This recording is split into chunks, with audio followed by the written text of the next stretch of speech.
దేశంలో ప్రధాన ప్రాబ్లం ఏంటంటే సివిక్ సెన్స్. మరి తెలుగులో ఉందో అనువాదం నాకు తెలియదు. డస్ట్బిన్ ఉన్నా కూడా డస్ట్బిన్లో పడేది వీళ్ళు. అంటే వీళ్ళు ఇల్లు కూడా ఇలాగే ఉంచుకుంటారా? అది కాదు, స్వచ్ఛ భారత్ కానీ స్వచ్ఛ తెలంగాణ కానీ ఎలా అవుతుంది? కాదు, ఫంక్షన్ హాల్ ఉంది, ఓకే, మంచిది, అందరికీ ఉపయోగపడుతుంది ఫంక్షన్ హాల్.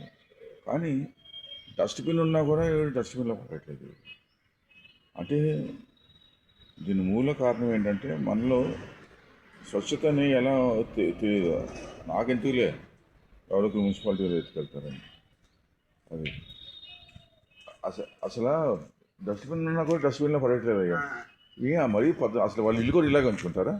అది కదా అయ్యా. ఇప్పుడు నేను ఆర్ఎస్ఎస్ ఇక్కడే పడేస్తారు, మిమ్మల్ని అంటలేదు నేను.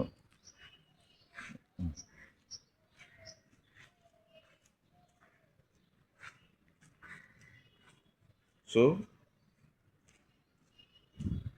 ఇవన్నీ దీనికి సరే, జనాలు మారేవాళ్ళు మారుతారు.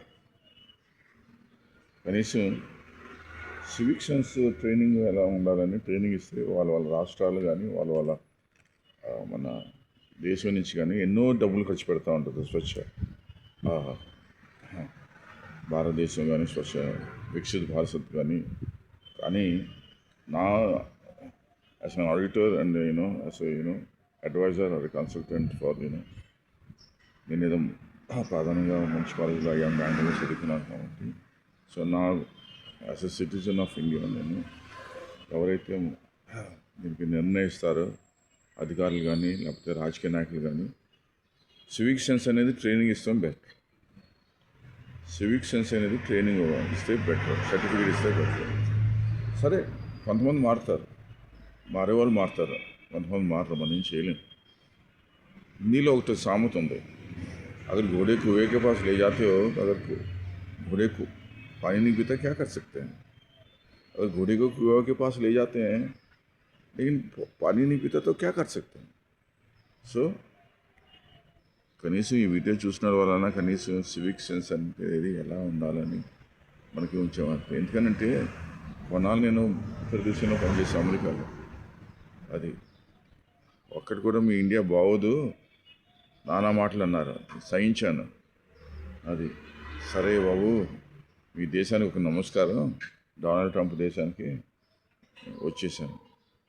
అది దయచేసి ఒక భారత్ పౌరుడిగా, ఒక సిటిజన్ ఆఫ్ ఇండియాగా నేను రిక్వెస్ట్ చేసేదంటే డస్ట్బిన్ను దేనికి పెట్టారో దాన్ని ఉపయోగించండి. అది నమస్కారం.